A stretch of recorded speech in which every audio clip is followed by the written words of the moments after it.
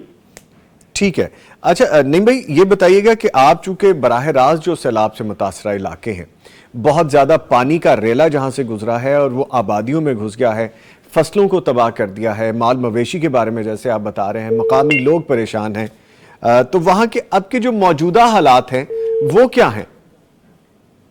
یہ جو قصور کی پٹی ہے وہاں اس وقت چیزیں کنٹرول میں ہیں۔ ہم نے دیکھا ہے کہ انتظامیہ الرٹ ہے، وہاں جو مختلف فلاحی تنظیمیں ہیں، اسلامی تنظیمیں ہیں، ان کے کیمپ لگے ہوئے ہیں، ان کی بوٹ چل رہی ہیں، وہ کھانا مہیا کر رہے ہیں، وہ لوگوں کو ریسکیو کر رہے ہیں، اور جو انتظامیہ ہے وہ بھی الرٹ ہے۔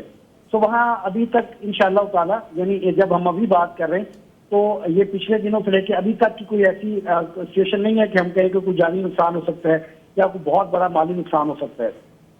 ٹھیک ہے، اچھا آپ اور میں جب ابھی 2 دن پہلے سیالکوٹ کی جانب رواں تھے اور وہاں کی جب ہم کوریج کر رہے تھے، وہاں پہ ہم نے دیکھا مخیر حضرات نے مثالیں قائم کی ہیں، اپنی جو ایسی جگہیں جو کہ کاروبار کے لیے ہیں وہ کھول دی ہیں ان لوگوں کے لیے جو اس وقت اس آفت کی زد میں ہیں۔ آپ جہاں پہ ہیں وہاں پہ لوگوں نے کیا کوئی ایسی حویلیاں، اپنے گوڈاؤنز جو اپنے گودام ہیں جہاں پہ سٹاک رکھ دیا جاتا ہے، جیسے کلچر ہے کہ اناج اکٹھا کرتے ہیں، لوگوں کو اپنی حویلیوں میں اپنے گھروں میں جگہ دینی شروع کی ہے، یا ان کو خوراک کے حوالے سے دروازے کھول دیے ہیں کہ جو خوراک آپ کو چاہیے آپ یہاں سے لے سکتے ہیں؟ جی بالکل ایسا ہوا ہے، وہاں ایسا ہوا کہ جو دیہات زیر آب تھے ان کے جو مقیم تھے ان کو جو ساتھ والے دیہات تھے جہاں پہ کوئی پانی نہیں آیا انہوں نے جگہ دی، انہوں نے لوگوں نے اپنے گھر کھولے ہیں ان کے لیے، اپنے ڈیرے کھولے ہیں، اپنے مکان ان کے لیے کھولے ہیں، تو وہ اپنے ساتھ والے جو ہمسائے گاؤں تھے وہاں پہ شفٹ ہو گئے ہوں گے۔ اسی طرح لاہور میں جب ہم تھے تو ہم نے یہاں بھی دیکھا کہ یہاں پہ لوگوں نے اپنی جو خالی جگہ پڑی ہوئی تھی وہ مختلف تنظیموں کو دے دی کہ آپ اپنی بستیاں یہاں قائم کر لیں۔ اسی طرح جو قریب کے اسکول تھے لوگوں نے اپنے اسکول دے دیے، ایک اسکول ہمیں لوگوں نے دکھایا کہ یہ اسکول جو ہے وہ ٹرپل سٹوری ہے اور یہ اسکول اس وقت یہاں پہ لوگ شیلٹر کے طور پہ اس کو استعمال کر رہے ہیں۔ اور یہ بھی بتایا کہ یہ جو سامنے کے گھر ہیں انہوں نے کہا جی یہ ہمارا اوپر کا پورشن لے لیں، یہ ہمارا خالی پڑا یہ مکان لے لیں، تو لوگوں نے گھر بھی دیے ہیں، لوگوں نے اسکول کھولے ہیں، لوگوں نے اپنے ڈیرے کھولے، تو الحمدللہ ایسا جا بجا موجود ہے۔ ماشاءاللہ ماشاءاللہ، ہم آج جیسے بات بھی اسی پہ کر رہے ہیں کہ ہمارے رویے کیا ہیں سیلاب متاثرین کے حوالے سے، تو یہ وہ رویے ہیں جن کو الیبریٹ کرنا ضروری ہے۔ یہ بھی بتائیے گا جو خود اس وقت سیلاب کو فیس کر رہے ہیں، جو متاثرین ہیں، ان کی اپنی اس وقت کیفیت یقیناً غم کی ہے، دکھ کی ہے، تکلیف کی ہے، کیا وہ صبر کرتے بھی نظر آتے ہیں؟ حوصلہ بھی کہیں نہ کہیں نظر آتا ہے ان میں؟ وہ کہتے کہ ٹھیک ہے جو ہونا تھا اللہ تعالیٰ کی طرف سے ہوا ہے لیکن صبر میں ہے، یا ابھی بھی ان میں خوف پایا جا رہا ہے کہ نہ جانے آگے کیا ہوگا؟ نہیں وہ بڑے حوصلے میں ہیں، ہم نے دیکھا ہے، اور مجھے بڑی خوشی ہوئی جب ہم نے لوگوں سے بات کی. ہم ایک ایک خیمے میں گئے، ایک ایک کیمپ میں گئے اور لوگوں سے پوچھا کہ کیا ہوا، کیسے ہوا، گھر کہاں تھا، کن مشکلات کا شکار ہیں، ابھی آپ کی کیا صورتحال ہے. آپ یقین کریے اب لوگ کہتے تھے ہم بڑے اطمینان سے ہیں، کوئی نہیں، الحمدللہ یہ اللہ کی طرف سے تھا سو ہو گیا، ہم یہاں موجود ہیں. میں ان سے پوچھتا تھا کھانا مل رہا ہے، کسی چیز کی ضرورت، کہتے تھے نہیں فلاں چیز چاہیے، اور کہتے تھے یہ موجود ہے. یعنی لوگوں میں بڑا شکر کا جذبہ. ایسا نہیں ہے کہ لوگ کہہ رہے ہوں کہ یار اب ہم چونکہ متاثرہ ہیں تو جو چیز آتی ہے آنے دیں، ایسا نہیں کر رہے تھے. وہ کہہ رہے تھے جو نہیں تھی تو کہتے تھے ہاں اگر یہ ہو جائے تو اچھا ہے، اور جو چیزیں تھیں ان کے بارے میں ان کا خیال یہ تھا کہ نہیں اس کی ضرورت نہیں ہے، یہ ہمارے پاس موجود ہے. یعنی ان کے شکر اور صبر کا جو ان کے پاس تھا، ان کا رویہ وہ بڑی خوش آئندہ تھا. اور جو باقی لوگ، یہ بات تھی کہ لوگوں کی طرف سے ہم نے دیکھا ہے لاہور میں خاص طور پہ گاڑیاں آتی تھیں، حالانکہ جو جنہوں نے کیمپ لگائے ہوئے تھے وہ کوشش کر رہے تھے کہ بنیادی چیزیں ساری پوری کریں. ان کو بچوں کے بسکٹ تک، اور بچوں کو وہ کمپنی دیتے تھے. وہ کہتے تھے کہ ہم رات کو 1 گھنٹہ ہر کیمپ میں جا کے بیٹھتے ہیں، ان سے بات کرتے ہیں، ان کو حوصلہ دیتے ہیں، ان کو یہ کہتے ہیں کہ جب آپ اپنے گھروں میں لوٹ جائیں گے تو ہم آپ کے پاس چائے پینے آئیں گے. ان کو ایزی کرنے کی کوشش، مورل سپورٹ بھی ساتھ ساتھ دے رہے ہیں. بڑی خوبصورت ایگزامپلز آپ بتا رہے ہیں. باوجود جو ہے وہ ہم دیکھتے تھے کہ ان کے باہر گاڑیاں کھڑی ہوتی تھی، لوگ جوک در جوک آ رہے تھے، کچھ سامان لے کے، کھانا لے کے، پکا ہوا کھانا لے کے. حالانکہ کیمپوں کے جو انتظامیہ تھی وہ کہہ رہی تھی پکا کھانا لے کے آئیں، یہ ضائع ہو جائے گا، جبکہ ہم ان کو پورا کر رہے ہیں. جب ہم مزید پکا ہوا لے کے آتے ہیں تو وہ ضائع ہو جائے گا. آپ کچھ چیز لے آئیں جو وہ رکھ بھی سکیں یا اگلے دن استعمال میں آ سکے، اس سے اگلے دن استعمال میں آ سکے. پکا ہوا کھانا لیکن آیا کریں، اس کو سٹور کرنا بھی آسان لوگوں کا جذبہ ہے، اثار ہے، لوگ وہاں پہنچ رہے ہیں. اچھا نعیم صاحب، آپ چونکہ وہاں پہ دیکھ رہے ہیں کہ لوگوں کے حالات اس طرح سے ہیں، وہ سٹوریز بھی میں نے دیکھا آپ نے کور کی ہیں، ان لوگوں سے بھی ملاقات کی ہے کہ جنہوں نے اپنی بیٹیوں کی شادی کے لیے سامان اکٹھا کر رکھا تھا اور بالکل شادیاں قریب تھیں اور ان کے وہ سارے معاملات بالکل درہم برہم ہو گئے ہیں. یہ بتائیے. جی بالکل ایسا ہے. ہم نے وہاں مختلف لوگوں سے بات کی، بلکہ ہم جب بستیوں میں گئے تو ہم نے ایک ایک کیمپ میں جا کے لوگوں کے حالات جانے کہ آپ بتائیے آپ کا گھر کہاں تھا، کیا صورت بنی، کیا ہوا. ہم ایک ایک چیز پوچھتے رہے، لوگ ہمیں اپنی سٹوری بتاتے رہے. ایک سٹوری یہ تھی کہ ایک صاحب تھے جن کا بازو ٹوٹا ہوا تھا، اور وہ کہتے میں رکشے چلا سکتا ہوں، اس کے علاوہ میں مزدوری نہیں کر سکتا. سو وہ رکشہ چین کی رکشہ تھا، وہ پانی میں ہے. اس بھائی کو یہ پریشانی تھی کہ اب کیا ہوگا، یعنی یہاں تو چلے جو وقت گزرے گا کیمپوں میں وہ تو گزر جائے گا، جب میں واپس لوٹوں گا تو وہ میرا رکشہ بھی نہیں ہے، میرا واحد روزگار وہی تھا. اب وہ جب روزگار نہیں ہوگا تو پھر کیا ہوگا. وہ یہ پریشانی تھی. ہم نے وہ سٹوری بھی کی. اسی طرح یہ جو تھا ان کا یہ جو خاندان تھا، فیملی تھی جن کی بچی کی شادی تھی، اور یہ جو 16 تاریخ آ رہی 16 سپٹمبر، یہ ڈیٹ طے کی ہوئی تھی، اور جہیز کا سامان پورا گھر میں تھا، پانی آ گیا اور وہ سامان سارا چلا گیا. اب وہ جو ان کی والدہ تھی اس بیٹی کی، وہ کہہ رہی تھی، وہ رو رہی ہیں، وہ کہہ رہی تھی ہم تو مانگنے والے بھی نہیں ہیں، ہم سے تو مانگا بھی نہیں جاتا، اور ہمارا ضمیر بھی دوبارہ نہیں کرتا کہ ہم کسی کے آگے ہاتھ پھیلائیں. سو اس طرح کی دردناک کہانیاں لوگوں کی. لوگ یہ بھی سوچ رہے ہیں جب ہم ان سے بات کرتے تو لوگ اس مشکل میں بھی ہیں، یا یہ بھی سوچتے ہیں کہ چلیں یہ تقدیر تھی، یہ ہو گیا، اور یہ دن بھی گزر جائیں گے. جب گھروں کو لوٹیں گے تو کیا ہوگا، مکان گر گئے ہوں گے. اب ساری زندگی کی جمع پونجی تھی جو لگا کے مکان بنائے تھے، بنیادیں اگر بہ گئیں، گراڑیں آ گئیں، لینٹر گر گئے تو کیا ہوگا. تو لوگوں کے خدشات ہیں. ٹھیک ہے، اللہ تعالیٰ آپ کو بھی اپنی امان میں رکھے، اور اللہ تعالیٰ ہمارے ان تمام بہنوں، بھائیوں، بزرگوں، بڑوں، بچوں سب کو اپنی امان میں رکھے. اور جب یہ حالات نارمل ہو جائیں تو اللہ تعالیٰ ان کی زندگیوں کو بھی نارمل کر دیں. اور ایسا ہوگا، کیونکہ اللہ تعالیٰ نے اگر کوئی ایسا وقت دیا ہے تو اس کے بعد سہل وقت بھی ضرور آئے گا، اور ان سب کی پریشانی اللہ تعالیٰ حل کریں گے، جس میں ہمیں بھی ہمت حوصلہ کر کے ان کا بازو بننا چاہیے. نعیم الرحمان ناصف صاحب، بہت شکریہ آپ کا. بہت شکریہ سر، بہت شکریہ. جزاکم اللہ خیر. لے جی، نعیم الرحمان ناصف صاحب جو بات بتا رہے تھے مفتی صاحب، مجھے ایک چیز بار بار ذہن میں آ رہی ہے. شادی بچے کی ہو یا بچی کی ہو، تو اگر والدین نے پوری جمع پونجی لگا کے ایک بڑی عزم کے ساتھ، محبت کے ساتھ، محنت کے ساتھ کہ اب یہ نئے رشتے میں بندھیں گے اور ہم نے یہ محنت کر چھوڑی ہے، وہ سب کچھ لٹ پٹ جائے تو کیا کہیں گے مفتی صاحب؟ اللہ تعالیٰ ان کا حامی و ناصر ہو، اللہ تعالیٰ ان کا مددگار ہو، اللہ تعالیٰ ان کے غیب کے خزانوں سے مدد فرمائے، انشاءاللہ بہت اچھا ہو جائے گا ان کے ساتھ انتظام انشاءاللہ۔ انشاءاللہ۔ اور ایک چیز اور بھی ہے کہ آپ، میں یا کوئی ایسا بندہ جو کچھ بھی کر سکتے ہیں، ہمیں ان کا پہلے، اس سے پہلے کہ ان کا ہاتھ ایسے پھیلے وہ مجبور ہو جائے، ہمیں چپکے سے ان کے پاس پہنچ جانا چاہیے۔ اگر ہمیں پتہ چل جائے چپکے سے جا کے ان کی مدد کر دینی بڑی چاہیے۔ امید ہے کہ یہ جس کی سٹوری آپ بیان کر رہے ہیں نا، ان تک مدد کرنے والے بہت پہنچ جائیں گے انشاءاللہ۔ تو بلکہ میری بھی گزارش یہی ہے، ہمارے پیغام ٹی وی کے پلیٹ فارم سے گزارش یہی ہے کہ ایسے لوگ جو آپ کو پتہ چل جائیں، تھوڑی تحقیق بھی کر لیں، تھوڑی سی جستجو بھی کر لیں کہ آپ ان تک خود پہنچیں، آپ جائیں ان تک۔ یہ ہمارے ہی بچے ہیں، ہماری ہی بیٹیاں ہیں، ہمارے ہی لوگ ہیں، ہمارے ہی اپنے ہیں، تو جو بن پڑتا ہے وہ اللہ کی راہ میں دے آئیں۔ کہہ رہے ہیں کسی کا گھر بس جائے گا، کوئی آپ کو دل سے دعا دے دے گا، تو آپ یقین کیجئے کہ زندگی بڑی خوبصورت ہو جائے گی۔ نہ صرف یہ والی بلکہ آنے والی اصل زندگی جو آخرت کی ہے اس میں بھی بڑی خوبصورتی آ جائے گی۔ اللہ تعالیٰ برکتیں ڈالتے ہیں۔ لے جی، اس کے ساتھ ہی میں شکریہ ادا کروں گا اپنے معزز مہمان ہمارے ساتھ موجود رہے قاری عنایت اللہ صاحب۔ قاری صاحب، آپ کے آنے کا بہت شکریہ، اور ایسے صبر کے ساتھ اور ہمت کے ساتھ بیٹھنے کا شکریہ کہ گفتگو کے دوران ہم آپ کو نہیں شامل کر سکے، کیونکہ وقت ایسا چلا کہ پتہ ہی نہیں چلا، تو آپ کے آنے کا بہت شکریہ۔ لیکن مفتی صاحب کا شکریہ ہم ابھی بعد میں ادا کریں گے۔ مفتی صاحب، آپ ہمارے ساتھ ہیں، اس کا ہی شکریہ۔ لے جی، ملتے ہیں ایک بریک کے بعد، ہمارے ساتھ رہیے۔ اچھا، سیلاب کے حوالے سے جیسے بات ہو رہی ہے مفتی صاحب، ایک چیز میرے ذہن میں آ رہی تھی کہ آپ جب مدد کے بارے میں کسی کو کہتے ہیں کہ کسی کی مدد کی جائے تو اس میں تصدیق بھی کر لیں پہلے، کیونکہ ایسی بھی اب واقعات رپورٹس ہونے لگ گئے ہیں کہ لوگ مدد کی آڑ میں فراڈ کر رہے ہیں لوگوں سے، کہ اگر کسی کی مدد کے لیے کوئی چیز اکٹھی کرنی ہے، کوئی رقم اکٹھی کرنی ہے، تو پتہ چلتا ہے کہ وہاں تک پہنچی نہیں۔ اس پہ تھوڑی بات کریں گے، لیکن ابھی ہمارے ساتھ ایک مہمان لائن پہ موجود ہیں، پروفیسر عبدالرحمان شارق صاحب، اور سیکریٹری جنرل الفلاح فاؤنڈیشن پاکستان ہیں۔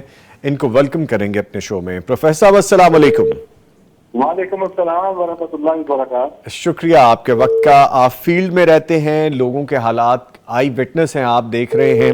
فرمائے گا کہ جو حالیہ سیلاب میں الفلاح فاؤنڈیشن کے حوالے سے بتائے گا کن کن علاقوں میں ابھی ریلیف کی سرگرمیاں جاری رکھے ہوئے ہیں؟ سر، ایک تو آپ کا شکریہ، آپ کے پروگرام کا، آپ کی ٹیم کا، ویلکم۔ جو الفلاح کی آواز بنتے ہیں، دیگر جو ریلیف کی جو لوگ کام کر رہے ہیں ان کی آواز آپ عوام تک پہنچاتے ہیں، یہ اللہ تعالیٰ آپ کو جزا عطا فرمائے، بہت اچھی چیز ہے یہ۔ آمین آمین۔ تو صورتحال پر یہ ہے کہ ابھی جو پچھلے ماہ سے پورے ملک کے اندر جو صورتحال ہے، جی، پہلے ہم ماشاءاللہ ادھر باجوڑ پہنچے، منیر، پیر بابا، سوات، تو پچھلے ہمارا پورا تقریباً ماہ انہیں سرگرمیوں میں لگ گیا۔ الحمدللہ الفلاح والے ماشاءاللہ کارکنان اور ورکر اینڈ تک ماشاءاللہ پہنچے۔ ابھی یہ جو پچھلے ہفتے سے جو صورتحال پہنچی ہوئی ہے، ناروال کے اندر ہم گئے ہوئے تھے، جی، وہاں پر ماشاءاللہ ہمارے مقامی جو دوست ہیں بادشاہ وغیرہ، انہوں نے بھی بہت اچھا کام کیا ہے، ہم بھی ان کے ساتھ تھے۔ یوتھ فورس کے دوست بھی پہنچے ہیں۔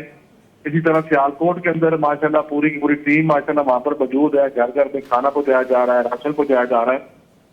اب آج جو یہ ستلج کی بیلٹ ہے وہاں پر ہماری سرگرمیاں شروع ہیں الحمدللہ الفلاح کی طرف سے۔ ابھی بھی ہم نے ایک بڑا ادھر تقسیم راشن کا اور دیگر چیزوں کا پروگرام رکھا تھا بورے والا۔ جی، میں بورے والا میں جو ستلج کی جو بیلٹ ہے وہ اس جگہ پہ پہنچے ہوئے ہیں، سارے دوست بھی وہاں پر ہیں۔ اس کے بعد پھر انشاءاللہ آگے ملتان جانا ہے، اسی طرح آگے جلال پور اور چنوٹ کے اندر بھی ماشاءاللہ بہت زیادہ کام ہے۔ چنوٹ اور جنگ کے اندر بھی ماشاءاللہ الفلاح کی طرف سے سینکڑوں گرام الحمدللہ تعاون پہنچ رہا ہے، ریسکیو کیا جا رہا ہے اور راشن پہنچایا جا رہا ہے ماشاءاللہ۔ اچھا ڈاکٹر صاحب، یہ بھی بتائے گا جو متاثرین تک پہنچنے اور ان کی ضروریات کو پورا کرنے میں، وہاں تک پہنچنے میں بھی کچھ مشکلات ہیں، کچھ تکلیفیں ہیں، رکاوٹیں ہیں، وہ کون سی ایسی چیزیں ہیں جن رکاوٹوں کو عبور کر کے وہاں تک پہنچنا پڑتا ہے، یا کون سی ایسی چیزیں جو ہو جائیں تو زیادہ بہتر ہوگا؟ دیکھیں جی، اصل میں یہ جو دریا ہے نا جی، ظاہر ہے کہ اللہ تعالیٰ کا نظام ہے، یہ ایک کہنا تو نہیں چاہیے لیکن مست آتی ہے جو اب اس کا جو رستہ ہے، اگر وہ اپنے رستوں پہ چل رہا ہے، جن لوگوں نے ہمارا یہ ستلج اور راوی کا مسئلہ یہ تھا کہ اس کی جگہوں پہ لوگوں نے کاشتکاری شروع کی ہوئی تھی، گھر بنائے ہوئے تھے، اور جو دریا کی جو بیلٹ ہے وہ جب آپ دیکھتے ہیں نا یہ کنارے یا جو پل وہاں پر تو ٹھیک 2 کلومیٹر، لیکن آگے جا کے یہ جو دریا کا پیٹ ہے یہ 10 12 بعض جگہ پہ 15 کلومیٹر پہ آ جاتا ہے، کبھی کدھر سے کبھی کدھر سے۔ جی، تو ہے, کبھی بائیں چل پڑتا ہے. جی تو یہ اللہ تعالیٰ کے حکم کے ساتھ ہی ہے. ٹھیک ہے. اب وہ بستیاں جو ظاہر کشتیاں چاہیے, لوگ جو عام روٹین میں آ رہے ہیں وہ بس بظاہر باہر آئے ہیں اور کناروں پہ تقسیم کر کے اور چلے گئے. لیکن جو ٹیمیں ماشاءاللہ فیلڈ میں موجود ہیں انہیں اچھی طرح پتا ہے کہ یار کون سے گاؤں بالکل زیر آب آ گئے, کون سی بستیاں زیر آب آ گئی جہاں پر لوگ پہنچ نہیں پا رہے. تو پھر وہ الحمدللہ الفلاح والے بندے باقاعدہ کشتیوں کے ذریعے لائف جیکٹس پہن کے وہاں پر ماشاءاللہ راشن سامان تقسیم کر رہے ہیں الحمدللہ. ٹھیک ہے. اچھا ایک چیز اور بتائیے کہ آپ چونکہ وہاں پہ موجود ہیں تو آپ کی نظر میں سیلاب جیسی آفات کو مستقل بنیادوں پر اس کو حل کیا جا سکے, اس میں کیا ضرورت ہے؟ ایک تو بات آپ نے بتائی کہ راہداریوں کو بند نہ کیا جائے, اور ایسا کیا ہو سکتا ہے کہ متاثرین کو پائیدار سہولیات مل سکیں, یا وہ اپنی آبادیاں ہی وہاں نہ رکھیں جو راہ گزر ہیں؟ اصل میں سر اس میں سب سے بڑا مسئلہ میں سمجھتا ہوں کہ لوگوں کو ایجوکیٹ کرنے کا ہے. ہماری پبلک جو ہے وہ ایجوکیٹ ہونے کے لیے تیار نہیں ہے. جی ہر سال 2 سال بعد 3 سال بعد جب بھی یہ سیلاب آتے ہیں نا تو وہ یہی سمجھتے ہیں کہ یار دوبارہ نہیں آنا.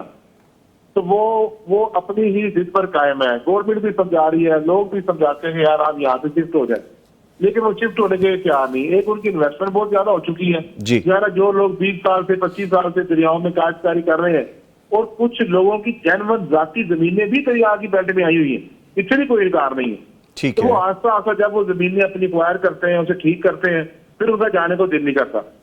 تو اصل چیز ہے ایجوکیشن کی, کہ کم از کم جو ہیوی انویسٹمنٹ ہے اپنے گھر ہے کم از کم وہ ایک سائڈ پر رکھیں, ان جگہ پر بنائیں جہاں پر دریا نے نہیں آنا.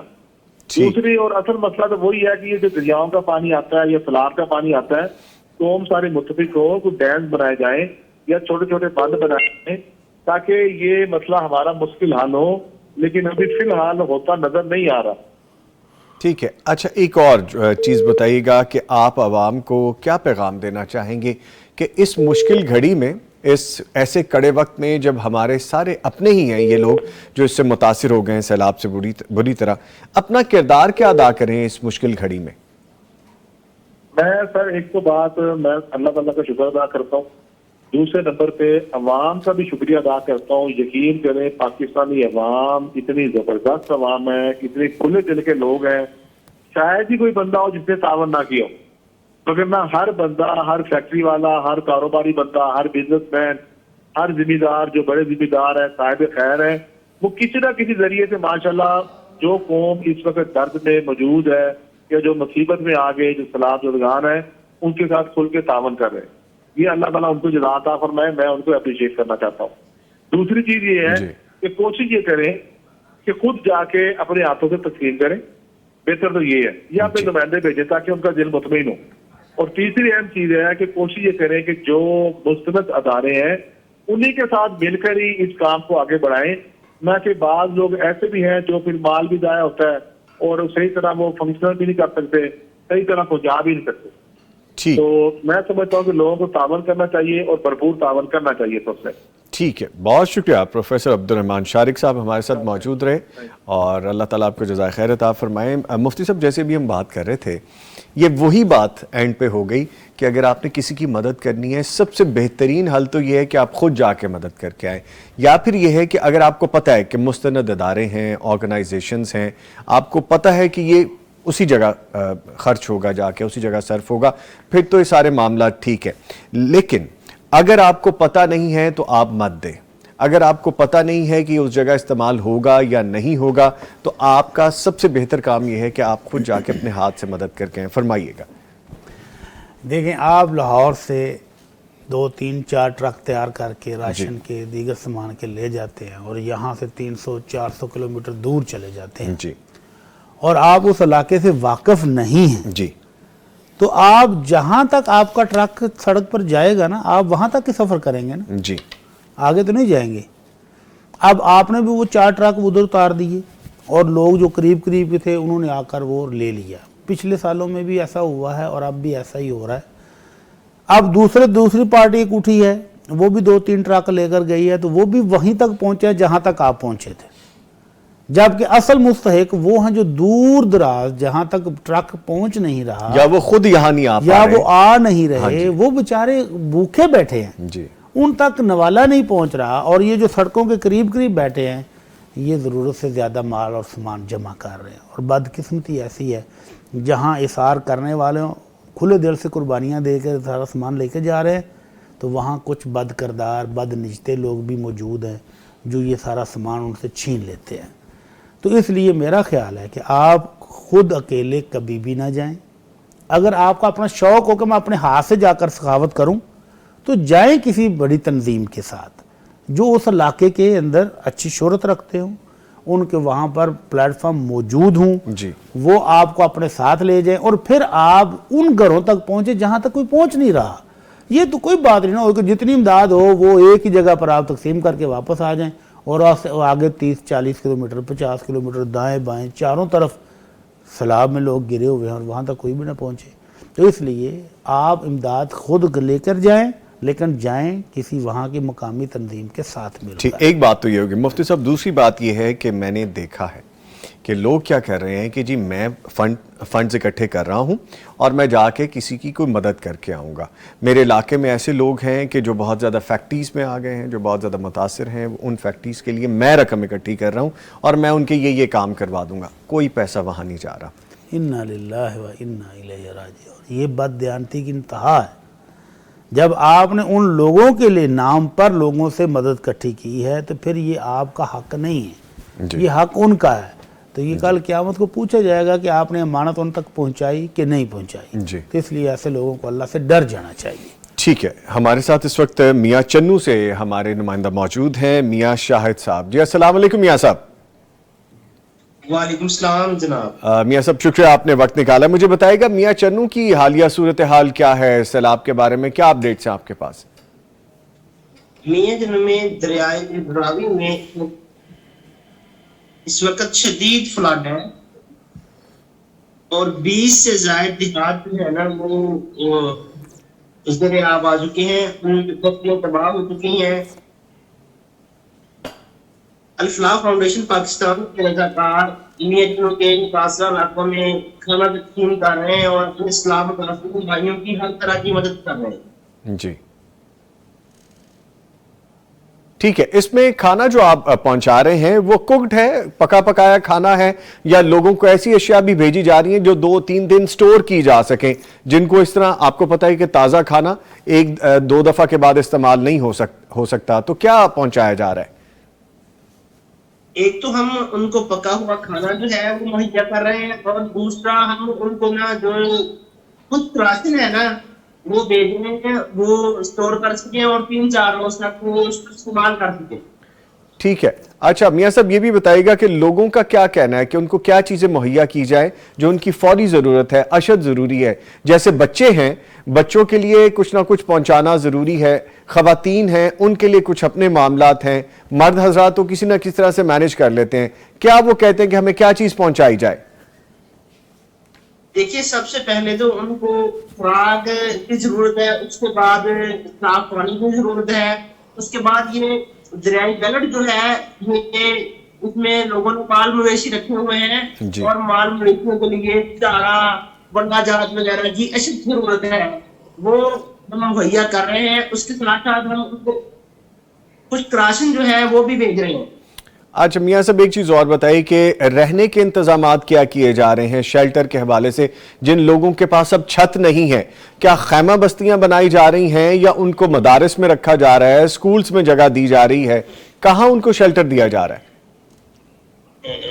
جو فلڈ سے متاثرہ علاقہ ہے ان علاقوں کے جو ہے مکانی کر چکے ہیں, ان کو مدارس میں, سرکاری اسکولوں میں, سرکاری ہسپتالوں میں اور سرکاری جگہوں پر مختلف بلڈنگوں میں رکھا جا رہا ہے اور ان کے لیے خیمہ بستیاں بھی بنائی گئی ہیں.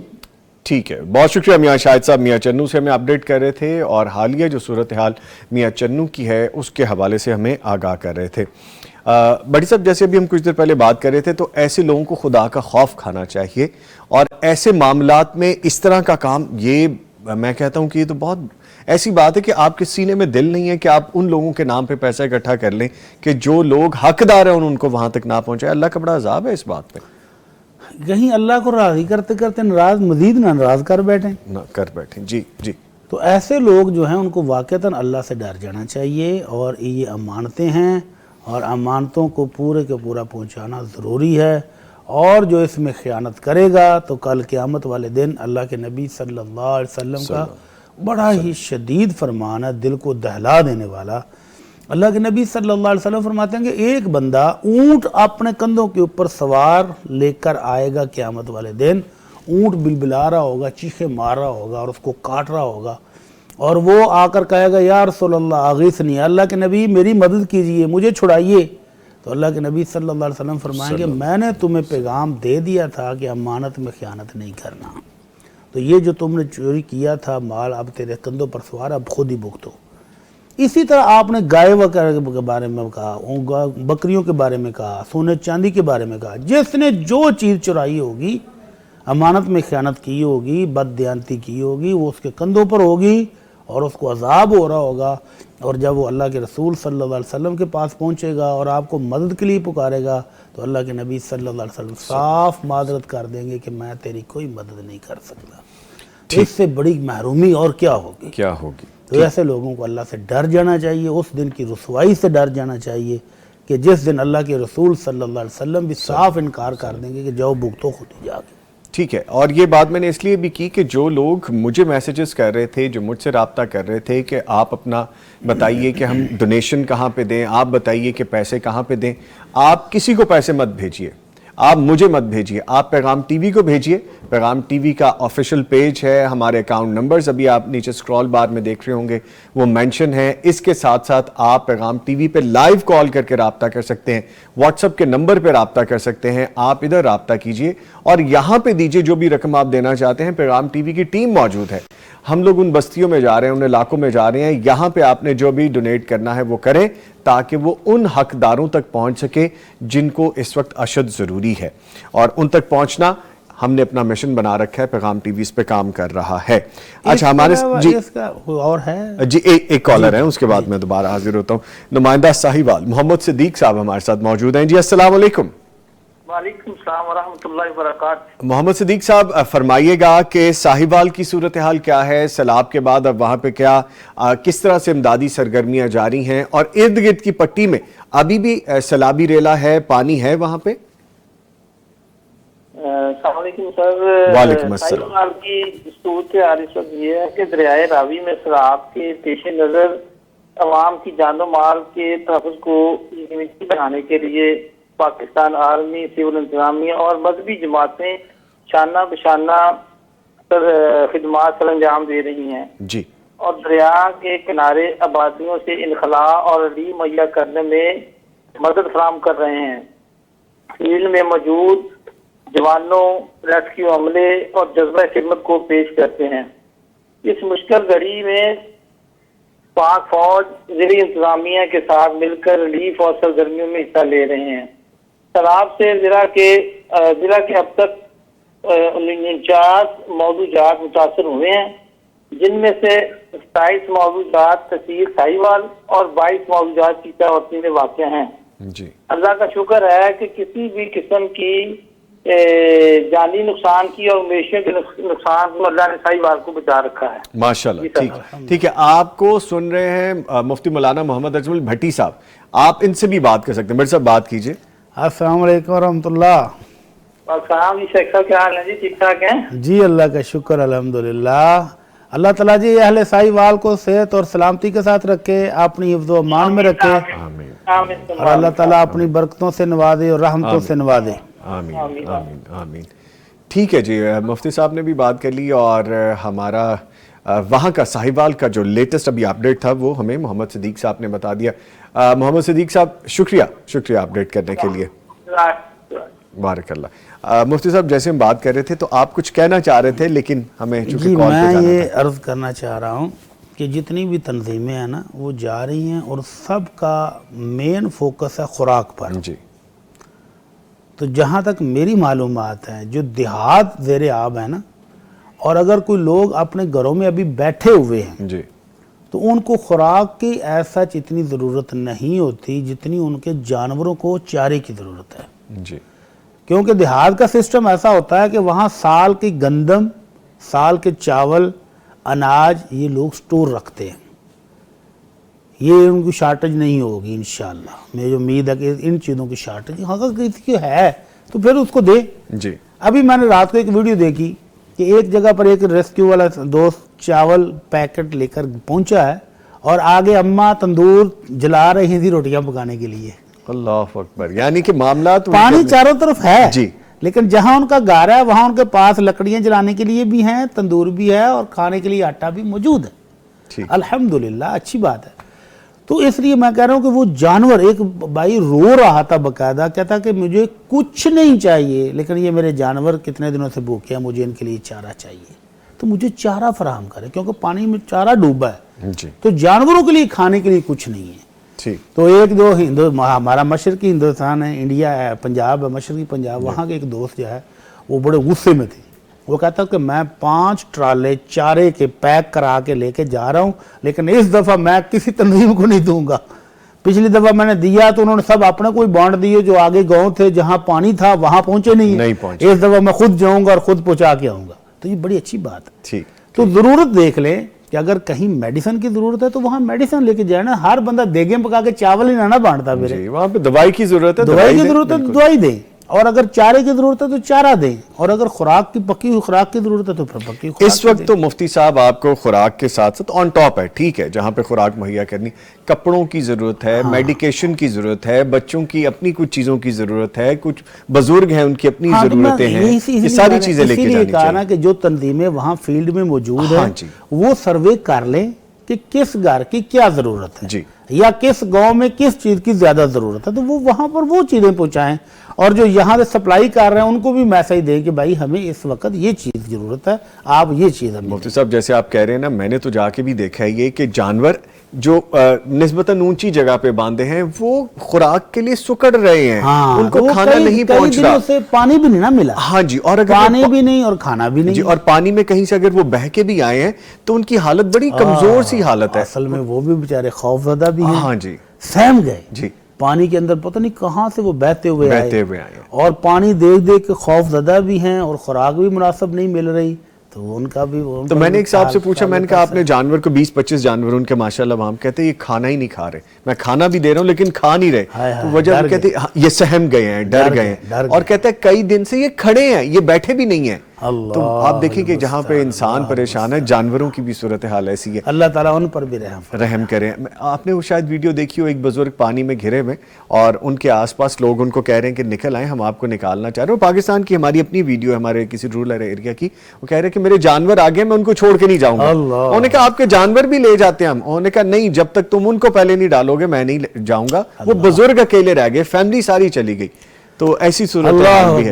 اللہ اکبر. یہ جانوروں کے ساتھ جو پیار ہے نا, یہ بہت گہرا ہوتا ہے. جی, جانوروں کا بھی انسانوں کے ساتھ پیار بڑا گہرا ہوتا ہے. تو اس لیے وہ بزرگوں کی جو بونڈنگ تھی اس کے مطابق تو وہ صحیح کہہ رہے ہیں. ایک ویڈیو میں نے اور دیکھی, اس میں ایک بزرگ تھے, کہتے کہ میرے 2 کتے اتھے نے, میں انہوں نے چھاڑ کے نہیں جاؤں گا. انہوں نے کہا جی آپ آئیے, ہم ان کو بھی لے کے جائیں گے. اللہ اکبر, اللہ اکبر. اللہ تعالیٰ ہم سب پہ اپنا رحم کرے جی, اور اللہ تعالیٰ ہم سے اپنا پسندیدہ کام لے لے اپنے ہی بندوں کے کام کے لیے. اگر اس نے ہمیں چن لیا ہے تو ہمیں اس میں پراؤڈ فیل کرنا چاہیے کہ اللہ نے ہمیں چنا ہے کسی کے کام آنے کے لیے.